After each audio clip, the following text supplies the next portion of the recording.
Hello friends, welcome to online classes. मेरा नाम है रजत अग्रहरी। आज की जो हमारी पॉलिटी की क्लास है वो आगे चलेगी जो कल तक हुई थी। कल वाली क्लास में कुछ टेक्निकल इशूज ऐसे हुए थे कि उसमें हल्का क्लास रिकॉर्डिंग में थोड़ा एक इशू आ गया था। उसमें जो है आवाज़ थोड़ी आगे चली गई थी और वीडियो बाद में डिस्प्ले हो रहा था, है ना। लेकिन वो टॉपिक ऐसा है कि जब भी मैंने पूरा वीडियो उसको सुना, मुझको दोबारा नीड नहीं लगी रिकॉर्ड करने की, इसके लिए मैंने उस क्लास को रिकॉर्ड नहीं किया है। और आज से हम उसके आगे से कंटिन्यू करते हैं। कल की क्लास में फिर भी मैं एक रिकॉल दे देता हूँ, क्विक रिवीजन। कल दो चीजें हम लोगों ने पढ़ी।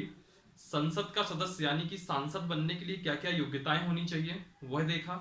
फिर हमने बाद में देखा कि अगर संसद के जो सदस्य है यानी कि सांसद है उसकी सदस्यता कैसे समाप्त हो सकती है वह देखा। तो सदस्यता जो समाप्त होती है उसमें हमने पहले तीन चीज देखी।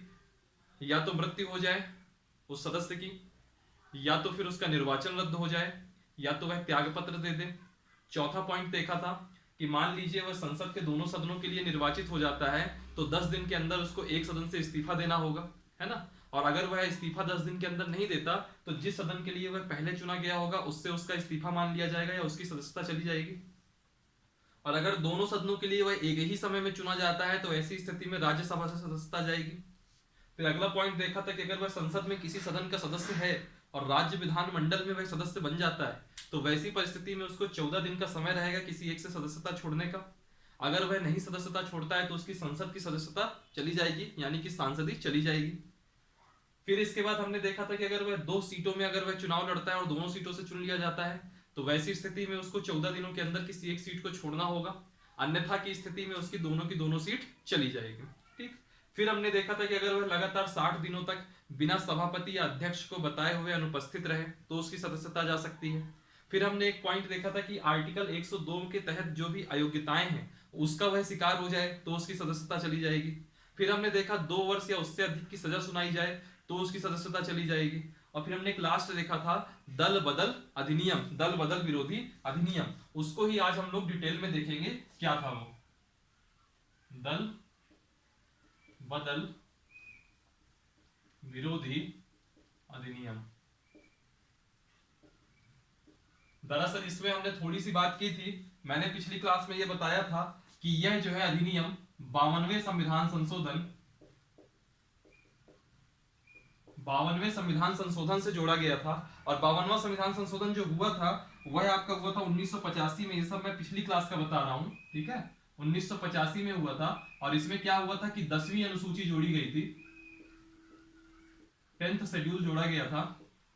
और जो 10वीं अनुसूची था उसी में दल बदल विरोधी अधिनियम के प्रावधान थे, ठीक है। बाद में 91वां संविधान संशोधन होता है 2003 में।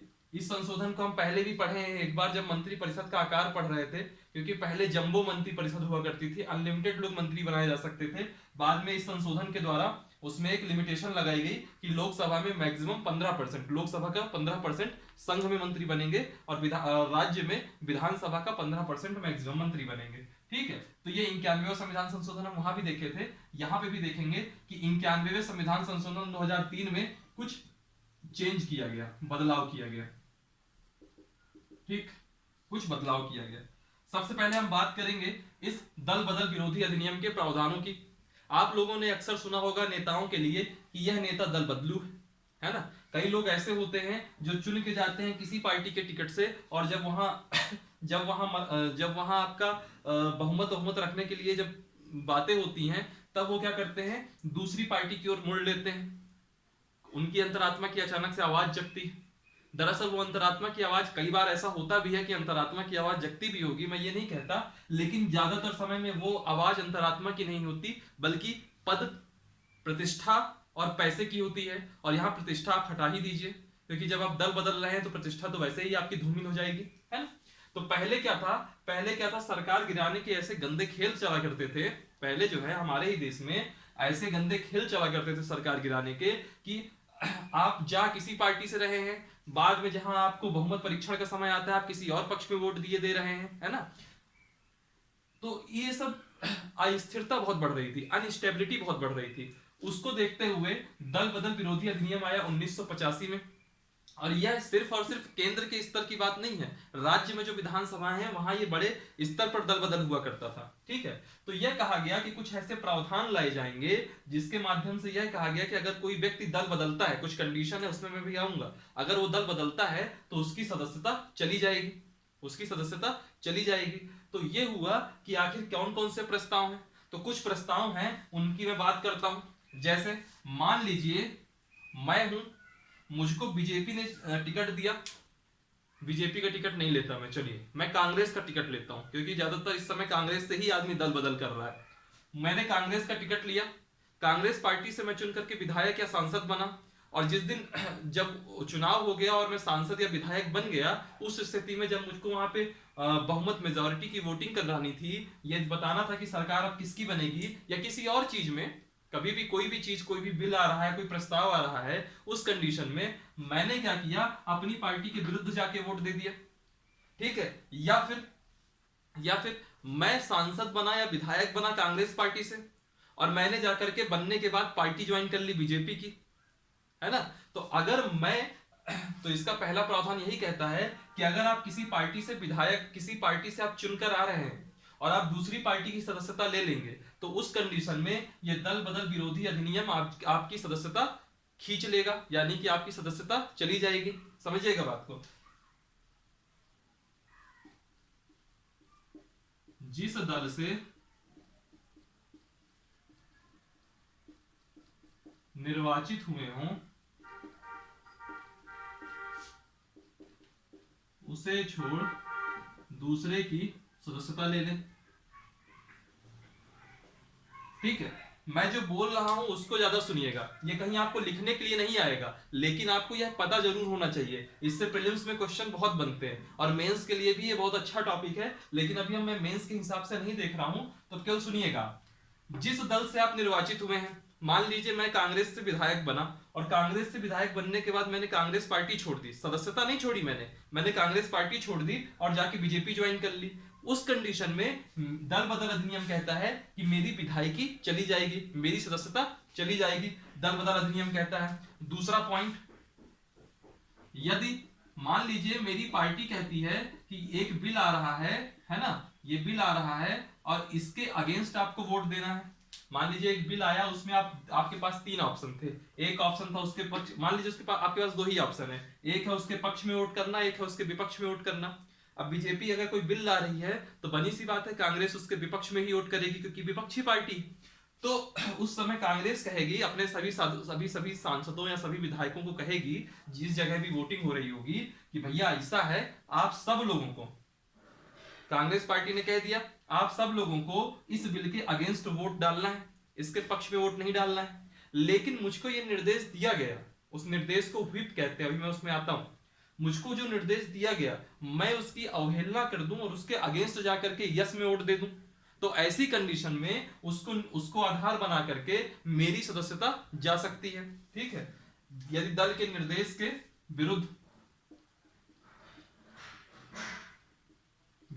मत करने पर, और ये जो दल का निर्देश होता है इसको हम व्हिप कहते हैं, WHIP, है ना, इसको हिंदी में ऐसे लिखेंगे व्हिप। ठीक, व्हिप दरअसल क्या होता है, हर पार्टी का एक व्हिप होता है, व्हिप को हिंदी में कहते हैं सचेतक। क्या कहते हैं? सचेतक। आपका एक लोकसभा का व्हिप होगा, एक राज्यसभा का व्हिप होगा, है ना। लोकसभा में भी हर पार्टी का अपना अपना एक व्हिप होता है, उसका काम सिर्फ ये रहता है कि वो उसके पास 3 ऑप्शन होते हैं, एक 1 लाइन का व्हिप जारी करना, 2 लाइन का व्हिप जारी करना और 3 लाइन का व्हिप जारी करना। अगर उसने 3 लाइन का व्हिप जारी कर दिया तो उस पार्टी के सभी सदस्यों को संसद में, सदन के अंदर पहुंचना ही होगा, अन्यथा और वो जिसको जिस तरह कहेगा उस तरह ही उसकी पार्टी के सदस्य उसको वोट डालेंगे। अगर इसका उल्लंघन होता है तो ये दल बदल एक्टिव हो जाएगा और आपकी सदस्यता जा सकती है। ठीक है, फिर तीसरा पॉइंट कहता है, ये तो वह कंडीशन हो गई कि जैसे कि मान लो आप पहुंच गए और आपने वोट अगेंस्ट में डाल दिया, ठीक है। लेकिन अगर आप ये कहो कि यार मेरी पार्टी कह रही है इस पक्ष में नो करना है, लेकिन मैं तो बीजेपी से हाथ मिलाए हूं पीठ पीछे, तो मैं वहां वोट करने जाऊं ही नहीं, फायदा तो उससे भी हो जाना है बीजेपी को। तो वैसी स्थिति में भी ये दल बदल विरोधी अधिनियम में एक प्रावधान है कि यदि दल के द्वारा दल के द्वारा दिए गए निर्देश पर भी मतदान में भाग नहीं लेना। दल के द्वारा दिए निर्देश के बावजूद मतदान पर, यानी कि दूसरा पॉइंट तो यह कहता है कि मुझको कहा गया कि आपको नो में बटन दबाना है और मैं जाकर के वहां यस में दबा रहा हूं, यानी कि अगेंस्ट वोट कर रहा हूं, तो मेरी सदस्यता जाएगी। फिर मेरे खुरापाती दिमाग में ख्याल आया कि क्यों ना मैं वोट देने ही ना जाऊं। तो उसमें भी ये प्रावधान है कि अगर दल ने मुझको निर्देश दिया है कि मुझको जाकर के वहां वोट डालना है और मैं उसके निर्देश के बावजूद भी अगर मैं वोटिंग में भाग नहीं लेता, पार्टिसिपेट नहीं करता, तो इसको आधार बना करके जो मेरी पार्टी है मेरी सदस्यता रद्द करवा सकती है। ठीक है। चौथा एक पॉइंट और देखिए, निर्दलीय सदस्य। मान लीजिए मैं अपने क्षेत्र में निर्दलीय विधायक बन गया या निर्दलीय सांसद बन गया, मैं अपनी लोकसभा से निर्दलीय सांसद बन गया और निर्दलीय सांसद बनने के बाद मुझको ये लगा वहां पहुंच करके कि यार चलो यार बीजेपी की सरकार बन गई है, क्यों ना इनसे हाथ मिला लिया जाए। तो हाथ मिलाने तक तो ठीक था, मैं और भगवा प्रेमी हो गया और मैंने कह दिया क्यों ना बीजेपी ज्वाइन ही कर ली जाए। तो वैसी स्थिति में अगर मैं निर्दलीय सदस्य हूं और किसी भी पार्टी की सदस्यता ले लेता हूं तो मेरी जो सांसद होने की सदस्यता है या विधायक होने की जो सदस्यता है वह चली जाएगी। तो सुनिएगा, निर्दलीय सदस्य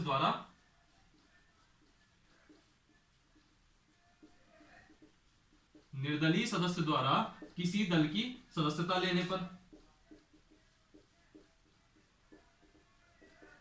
आपको थोड़ा हल्का फुल्का पॉल्यूशन सॉरी थोड़ा नॉइज का प्रॉब्लम आएगा, अगल बगल से थोड़ा रफ रहता है ना। चलिए ठीक। ये पॉइंट कह रहा है कि निर्दलीय सदस्य द्वारा किसी अन्य दल की सदस्यता लेने पर, अगर मैं इंडिपेंडेंट चुना गया हूं तब मुझको 5 साल तक इंडिपेंडेंट ही रहना है, भले मैं पीठ पीछे हाथ मिलाए रहूं। और एक चीज और है, इंडिपेंडेंट के ऊपर ये नहीं है कि आप किस पक्ष में वोट डाल रहे हैं, वो उसकी मर्जी होगी तो उस बिल के पक्ष में वोट डालेगा, उसकी मर्जी होगी तो विपक्ष में वोट डालेगा। लेकिन इंडिपेंडेंट कभी भी किसी दल की सदस्यता नहीं ले सकता, कोई पार्टी नहीं ज्वाइन करेगा। अगर उसने कोई पार्टी ज्वाइन कर ली तो उस कंडीशन में उसकी सदस्यता चली जाएगी, ऐसा कहता है दल बदल विरोधी अधिनियम। ठीक। एक पॉइंट और देखते हैं। ठीक है, इतना आ गया। अब मैं थोड़ा सा इरेज करता हूं इसको।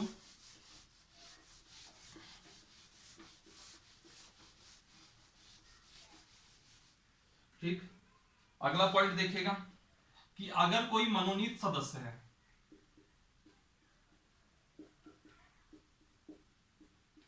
मनोनीत सदस्य मेरे ख्याल से अब आप लोग समझ गए होंगे कि जो राज्यसभा में 12 लोग होते हैं जिसको राष्ट्रपति मंत्रिपरिषद की सलाह पर मनोनीत करता है, उनकी बात कर रहा हूं। और लोकसभा में जो 2 एंग्लो इंडियंस मनोनीत किए जाते थे, मैं उनकी बात कर रहा हूं।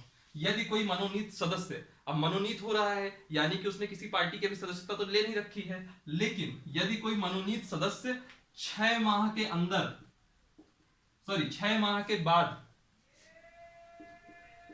6 माह के बाद कोई पार्टी या दल में शामिल हो,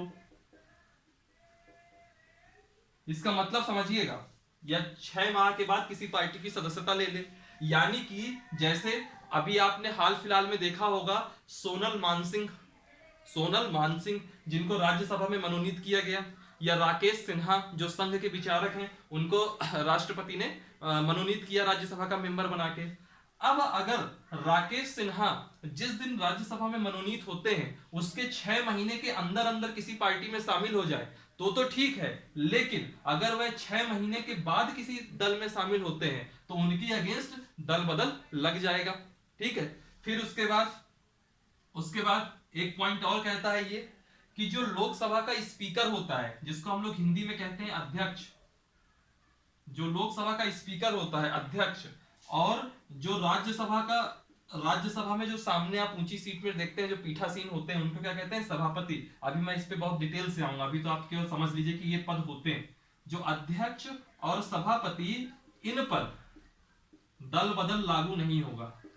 ये नहीं कि मान लीजिए इस समय अध्यक्ष हैं आपके ओम बिरला जी, ठीक है। अब अगर ओम बिरला जी ने कोई फैसला लिया, अब ओम बिरला जी है तो कोटा से ही सांसद, है तो भारतीय जनता पार्टी के ही सांसद, लेकिन अब अध्यक्ष जी ने कोई फैसला ले लिया और बीजेपी को पसंद नहीं आए और बीजेपी कह दे कि नहीं नहीं इनके खिलाफ भी दल बदल लगा दो, ऐसा नहीं होता, ऐसा नहीं होता। अध्यक्ष और सभापति, अध्यक्ष और सभापति इन पर दल बदल लागू नहीं होगा।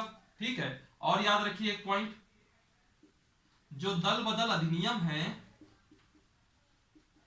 इस दल बदल अधिनियम के संदर्भ में जो अंतिम निर्णय होगा वह स्पीकर का होगा।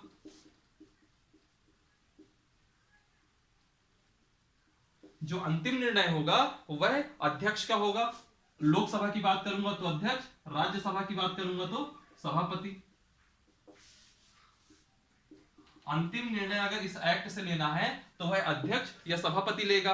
लेकिन जो वह निर्णय लेगा, कहीं ऐसा तो नहीं है कि वो द्वेष से प्रेरित है या उसने किसी, अब कोई विपक्षी पार्टी का सांसद है तो उसने जबरदस्ती उसकी एक गलती पकड़ करके बहुत जल्दी ही उसको सदस्यता उसकी रद्द कर दी, कहीं कुछ ऐसा नहीं है। इसके लिए इसका न्यायिक पुनरावलोकन हो सकता है।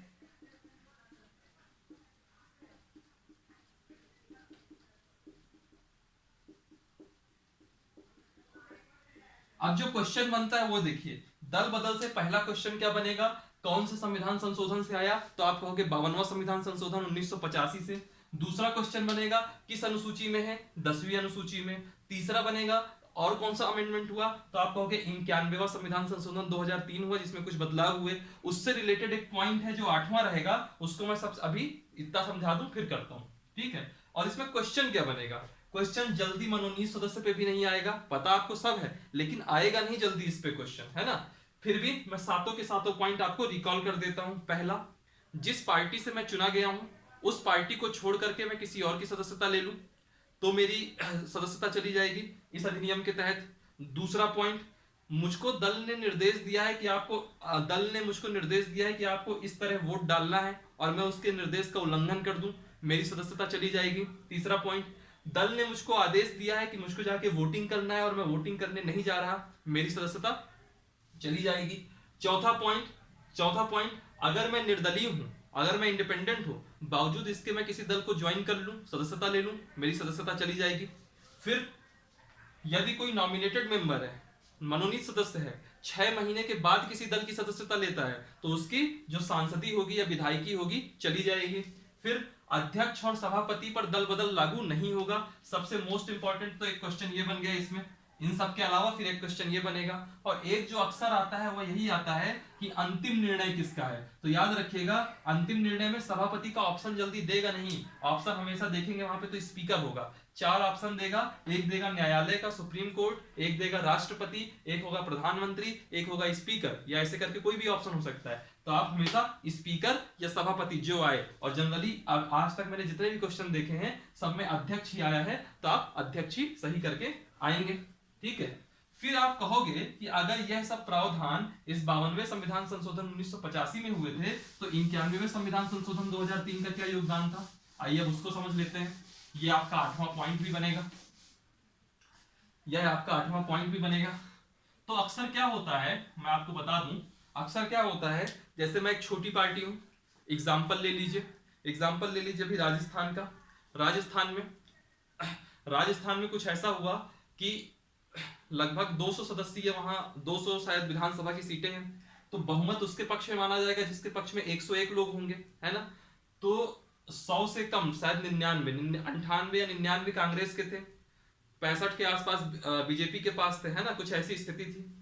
और 6 लोग थे किसके पास, 6 लोग थे बसपा के पास, बहुजन समाज पार्टी जो कि मायावती जी की है। तो हुआ क्या, मायावती की पार्टी ने, बसपा ने, बीएसपी ने, उसने कांग्रेस को समर्थन दिया, कांग्रेस पार्टी ने सरकार बना ली, और कुछ दिन बाद क्या हुआ, वह 6 के 6 विधायक उठे और जाकर के वह कांग्रेस पार्टी में शामिल हो गए, मिल गए। अब आप कहोगे यहां तो मायावती रोल में ही नहीं आई, 6 के 6 जन चले गए उस पार्टी में, तो क्या उनके अगेंस्ट दल बदल नहीं लागू होगा, तो नहीं लागू होगा। अब आप लोग का दिमाग चकरा जाएगा कि अरे ऐसे कैसे नहीं लागू हुआ, बस वही चीज मैं अब यहां समझा रहा हूं। दरअसल क्या है, 2 कॉन्सेप्ट होते हैं, सुनिएगा। एक होता है स्प्लिट, स्प्लिट होना, स्प्लिट को हिंदी में कहते हैं टूटना या टूट, और एक होता है मर्जर, दूसरा वर्ड होता है मर्ज या मर्जर। मर्ज का मतलब होता है हिंदी में विलय। ठीक, यह दो कॉन्सेप्ट कहां से आते हैं? मान लीजिए मेरे जो है मेरी एक पार्टी है और मेरी पार्टी में 90 विधायक हैं या 90 सांसद हैं। 90 विधायक है या 90 सांसद है, जो भी आपको मानना है इस समय। 90 मान लीजिए, 90 मेंबर है। अब 90 मेंबर में यह हो जाए कि इसके 1/3, एक तिहाई, 1/3, ठीक है। 1/3 कितना हो जाएगा? 90/3 यानी कि 30। 30 हुआ। तो अगर यह हो जाए कि 1/3, स्प्लिट का मतलब होता है एक तिहाई, यानी कि 1/3, यानी कि जो 30 मेंबर हैं ये आए और इस पार्टी से निकल करके मेरी पार्टी में शामिल हो जाए। मैं उनको कोई ऐसा लालच दे दूं या कुछ भी ऐसा उनको ऑफर कर दूं कि वह 1/3 लोग उस पार्टी से छोड़ करके चले आए, है ना। तो 1/3 सदस्यों द्वारा, इसको हम क्या कहेंगे? एक तिहाई, मतलब जितने आपके मेंबर हैं उसका अगर 1/3 आपकी पार्टी छोड़ करके, 1/3 सदस्यों द्वारा दल को छोड़ना या पार्टी को छोड़ना, ठीक। 1/3 सदस्यों का छोड़ना, तो यह कहलाता था आपका स्प्लिट, ठीक। और अगर 2/3, यानी कि अगर इसका 2/3 देख लूं, 2/3 तो कितना हो जाएगा? 90 गुणे 2 180/3 यानी कि 60, यानी कि 2/3 सदस्यों द्वारा दल छोड़ना, इसको कहा गया मर्जर।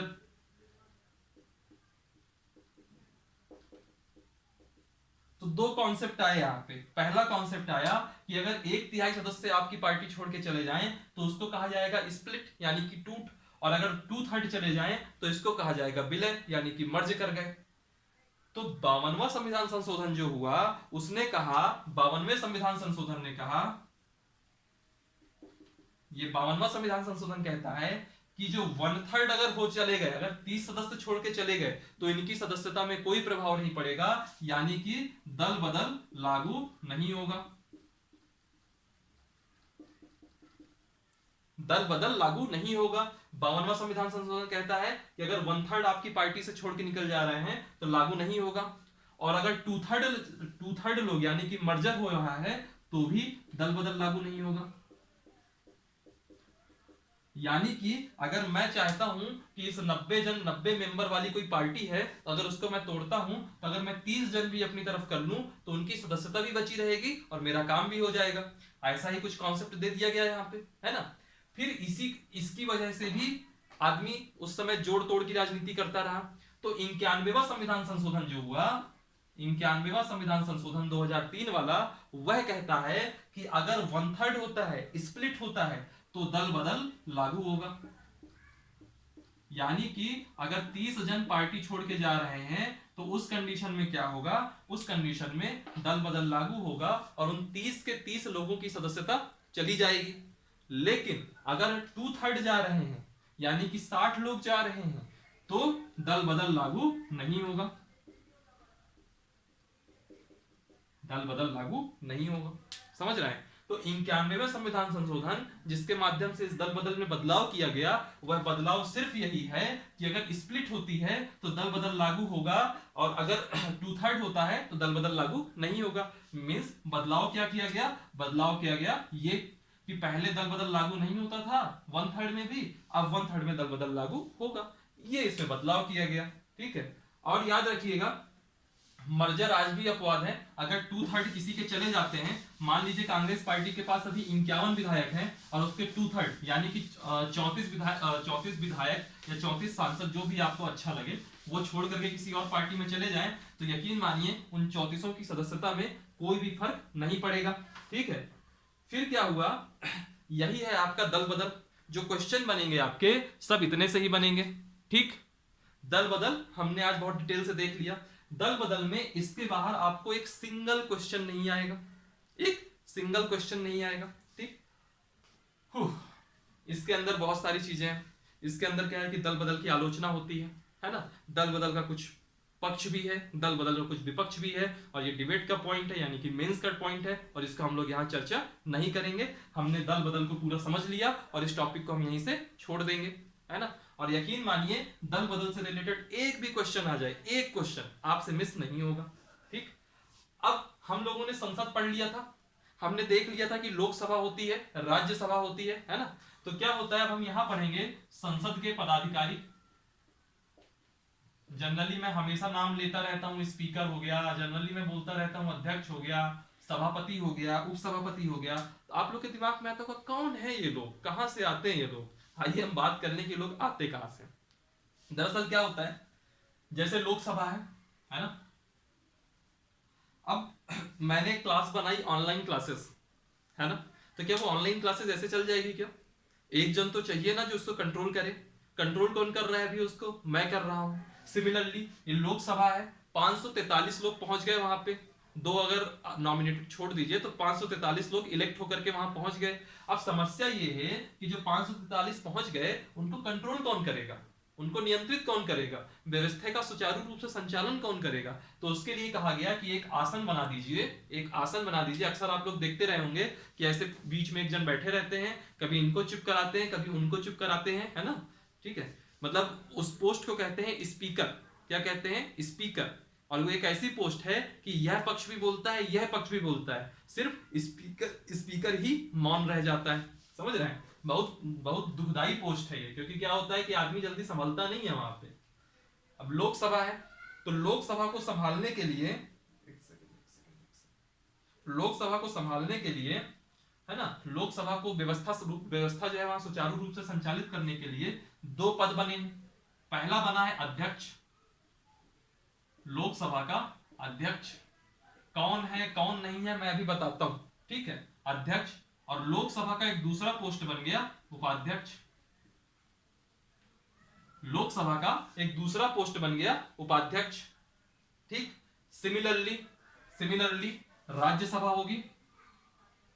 राज्यसभा में जो मेन होता है पद, उसको क्या कहेंगे? जो मतलब मेन, जैसे यहां अध्यक्ष हो गए ना, वैसे यहां हो गए सभापति। और सभापति के अलावा एक पद और होता है उपसभापति, उपसभापति, ठीक। अब देखिए इनके भी नाम जान लीजिए कि आज की डेट पे कौन है। जनरली पूछता नहीं है लेकिन पता होना चाहिए, ताकि जब मैं कोई चीज आपको समझाऊंगा तो नाम से समझाऊंगा तो बहुत आसानी से समझ में आ जाए। लोकसभा का अध्यक्ष आज की डेट में देखा जाए तो ओम बिरला जी हैं, जो कि कोटा से सांसद हैं। उपाध्यक्ष कौन है? एक थंबी दुराई करके हैं, ये AIADMK के सांसद हैं, तमिलनाडु से, थंबी दुराई करके नाम है, ठीक। ये उपाध्यक्ष है लोकसभा के। राज्यसभा का सभापति कौन है? आपको पता है, जो देश के उपराष्ट्रपति होंगे वही राज्यसभा के पदेन सभापति होंगे। जब हमने उपराष्ट्रपति का चैप्टर किया था वहां ये चीज देखी थी। तो आज कौन है सभापति? जो उपराष्ट्रपति हैं, यानी कि वेंकैया नायडू जी। उपसभापति कौन है? हाल ही उपसभापति के लिए क्या होता है, एक चुनाव हुआ करता है कि वहां जितने सदस्य हैं वही आपस में चुनते हैं। तो उपसभापति इस समय कौन है? हरिवंश नारायण सिंह जी, जो कि जनता दल यूनाइटेड पार्टी से हैं और बिहार से आते हैं। अच्छा नॉलेज है इनको, है ना। हरिवंश नारायण सिंह जी ये आपके इस समय उपसभापति है। आप समझिए, अगर एक चीज और देखिए, अगर इनमें से किसी को बाहर निकालना है, जैसे कि मान लीजिए इस अध्यक्ष को पद मुक्ति देनी है, उपाध्यक्ष की पद मुक्ति देनी है, सभापति की पद मुक्ति देनी है यानी कि उपराष्ट्रपति की, और उपसभापति की देनी है, तो कैसे करेंगे? याद करिए मेरी सबसे पहली पॉलिटी की क्लास, वहां मैंने एक बहुमत बताया था। अगर इनकी पद मुक्ति करनी है तो वहां एक बहुमत बताया था कि उस बहुमत से इनकी पद मुक्ति होती है। कौन सा बहुमत? प्रभावी बहुमत, प्रभावी बहुमत, ठीक। उससे इनकी पद मुक्ति हो जाएगी। अब क्या होता है, जब सदन चल रहा होता है, इसको मैं थोड़ा हटा दूं, इसको हटा देता हूं, कोई मतलब नहीं है, इसको हटा देता हूं। आपको इतना समझ में आ गया कि लोकसभा में अध्यक्ष उपाध्यक्ष, राज्यसभा में सभापति उपसभापति, और इनकी पदमुक्ति करानी है तो प्रभावी बहुमत जो इफेक्टिव मेजॉरिटी होती है, ठीक। मान लीजिए एक ऐसी सिचुएशन आ जाए, अब क्या होता है जब सदन चलता है, आप देखते होंगे अभी हाल फिलहाल में सदन चल रहे हैं, रात को 12-12 बजे तक लोकसभा चल रही है। तब एक आदमी ओम बिरला की हिम्मत तो नहीं है कि सुबह से लेकर के शाम तक वहां बैठे ही रहें, थक जाएंगे वो आदमी, उनकी भी एक लिमिटेशन है। और फिर दो लोगों के बस की बात भी नहीं है कि केवल ओम बिरला जी और जो उपसभापति हैं थंबी दुराई जी, यही दोनों मिलकर के सदन संचालित कर लें, है ना। तो क्या होता है जब अनुपस्थिति होती है, एक कंडीशन देख लीजिए, अनुपस्थिति, या कभी ऐसा हो गया कि ओम बिरला जी कहते हैं कि आज मेरा पेट दर्द कर रहा है, मैं नहीं आऊंगा सदन में, है ना, आज मुझे थोड़ा फीवर लग रहा है, मेरी तबियत कम सही है, मैं नहीं आऊंगा सदन में। तो ऐसी स्थिति में, यानी कि अगर वो अब्सेंट हैं, उस स्थिति में क्या होता है, अगर वो प्रेजेंट है, अगर वो सदन के अंदर प्रेजेंट हैं तो वह ही जाकर के सदन में मेन कुर्सी पे बैठेंगे, है ना। तो अनुपस्थिति की कंडीशन में कौन होंगे? अध्यक्ष। जो लोकसभा के अध्यक्ष होंगे वह ही जाकर के उस कुर्सी में बैठेंगे, पीठासीन अधिकारी होंगे। और अगर अध्यक्ष नहीं है, अध्यक्ष उस समय अब्सेंट है, तो उस कंडीशन में उपाध्यक्ष, जो भी उपाध्यक्ष होंगे, जैसे कि इस समय थंबी दुरई हैं, वह बैठेंगे। और मान लीजिए उपाध्यक्ष भी उस समय अनुपस्थित हैं, उनका भी पेट गड़बड़ है उस दिन, तो क्या होगा? एक 10 सदस्यीय पैनल होगा। 10 सदस्यीय का मतलब क्या हुआ कि जो लोकसभा के मेंबर होंगे उन्हीं में से 10 सदस्य का पैनल बनाया जाएगा, जो इस पैनल में रहेंगे। और वरिष्ठता के आधार पर, जो जितना वरिष्ठ होगा, वरिष्ठता के आधार पर वह स्पीकर बनता रहेगा। यानी कि या तो अध्यक्ष बैठेंगे अगर होंगे, अध्यक्ष नहीं तो उपाध्यक्ष बैठेंगे, यह दोनों नहीं है तो इस 10 सदस्यीय पैनल में जो भी आपस में होंगे वो जो है बनते जाएंगे, स्पीकर बनते जाएंगे। मान लीजिए कोई ऐसी भी कंडीशन हो जाए कि यह 10 सदस्यीय पैनल का भी कोई मेंबर मौजूद नहीं है, तो वैसी कंडीशन में जितने भी लोग सदन के अंदर होंगे तो सारे सदस्य आपस में साधारण बहुमत से स्पीकर का चुनाव कर लेंगे।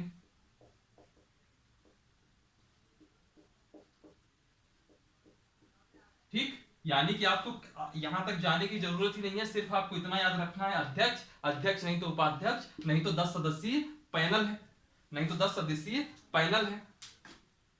10 सदस्यीय पैनल है। अब मान लीजिए यही सिचुएशन राज्यसभा की है, तो राज्यसभा में क्या होता है? सभापति यानी कि वेंकैया नायडू जी ही सभा को लीड करेंगे।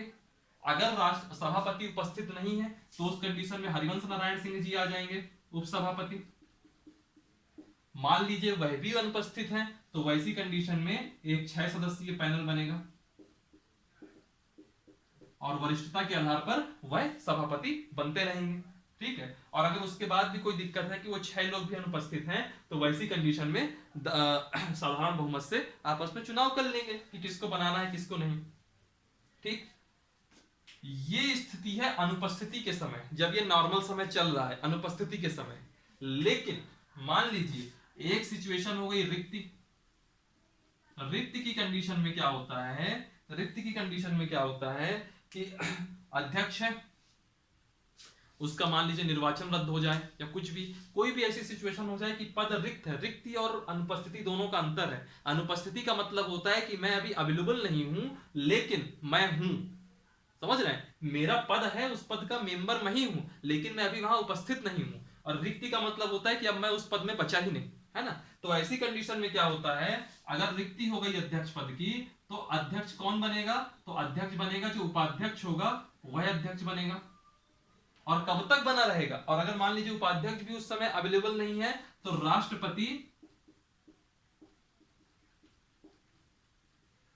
राष्ट्रपति किसी को बना देगा। और परंपरा कहती है जो सबसे वरिष्ठ हो, परंपरा कहती है जो सबसे वरिष्ठ व्यक्ति हो, ठीक है, उसको राष्ट्रपति बना देगा। और वह कब तक बना रहेगा? जब तक कि नए अध्यक्ष का आपस में चुनाव नहीं हो जाता। तो यह कॉन्सेप्ट है रिक्ति का, यह कॉन्सेप्ट है रिक्ति का। एक चीज और देख लीजिएगा,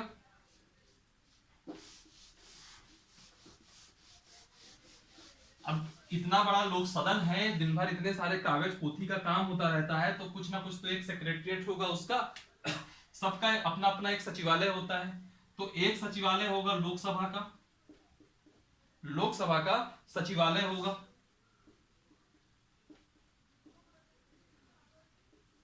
सिमिलरली राज्यसभा का सचिवालय होगा।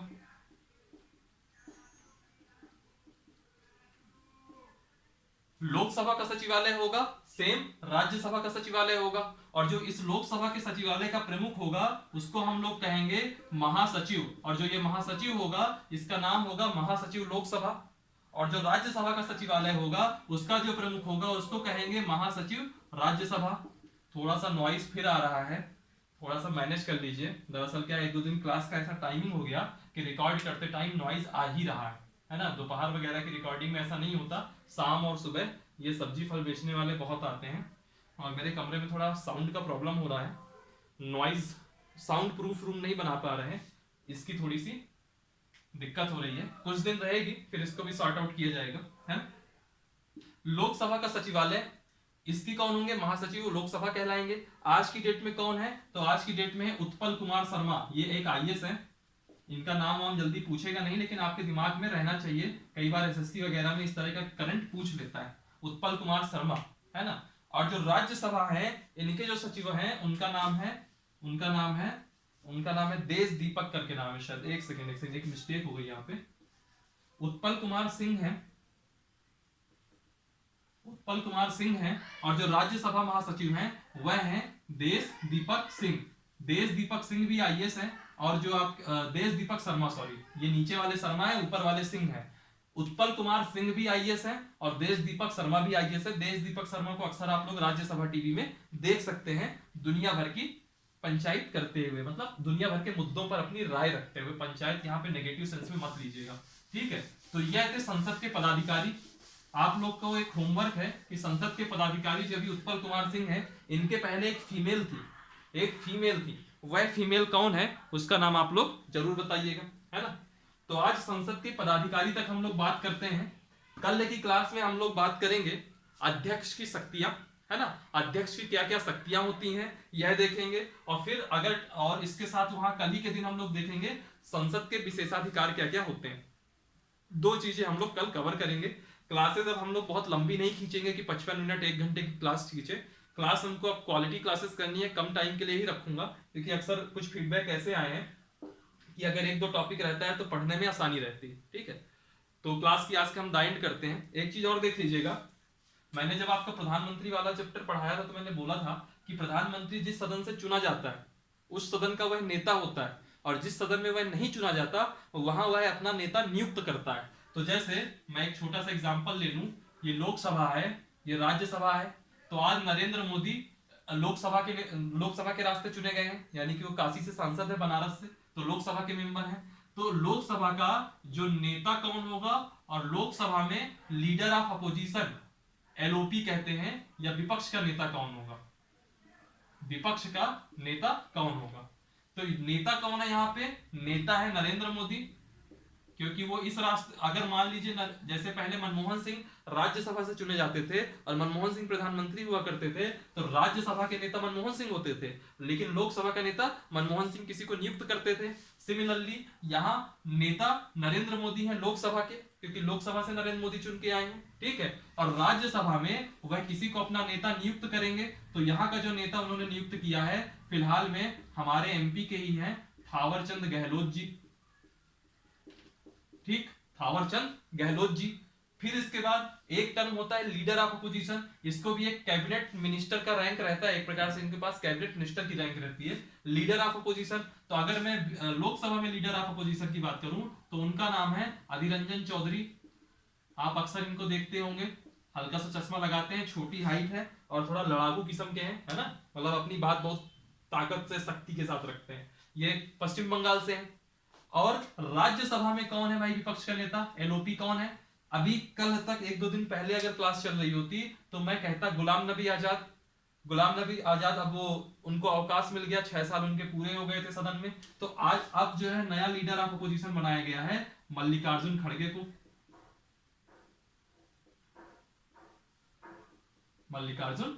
को, तो यह पता होना चाहिए, सब छोटी छोटी चीजें, है ना, इनसे बहुत लेकिन आपका काम बनता है। और चलिए कल से हम लोग अध्यक्ष की शक्तियां पढ़ेंगे, और अगर टाइम रहेगा तो संसद का विशेषाधिकार भी देखेंगे।